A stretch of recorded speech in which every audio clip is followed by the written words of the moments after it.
My dream food സ്റ്റോറിയിലെ പുതിയൊരു വീഡിയോയിലേക്ക് എല്ലാവർക്കും സ്വാഗതം. ഇനി വീട്ടിലെ കഞ്ഞിവെള്ളം ആരും കളയരുത്. നമുക്ക് കഞ്ഞിവെള്ളം കൊണ്ടൊരു സൂപ്പർ ഒരു ജാം ഉണ്ടാക്കാം. എങ്കിൽ വരൂ, നമുക്ക് വീഡിയോയിലേക്ക് പോവാം. ചട്ടി ചൂടാവുമ്പോൾ നമുക്ക് കഞ്ഞിവെള്ളം അതിൽ ഒഴിച്ചു കൊടുക്കാം.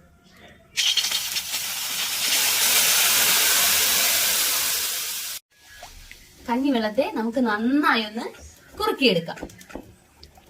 നമ്മുടെ കഞ്ഞിവെള്ളം ഇവിടെ നന്നായി കുറുകി വന്നിട്ടുണ്ട്. ഇതിലേക്ക് അല്പം യെല്ലോ കളർ കൂടെ ചേർത്ത് കൊടുക്കാം.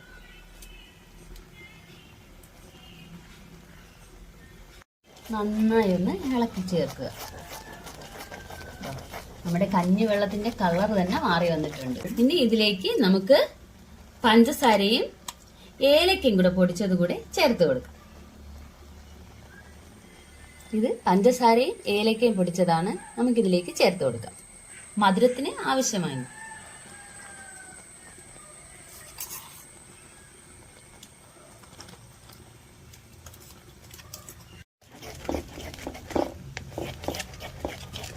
നന്നായി ഒന്ന് ഇളക്കി യോജിപ്പിക്കുക.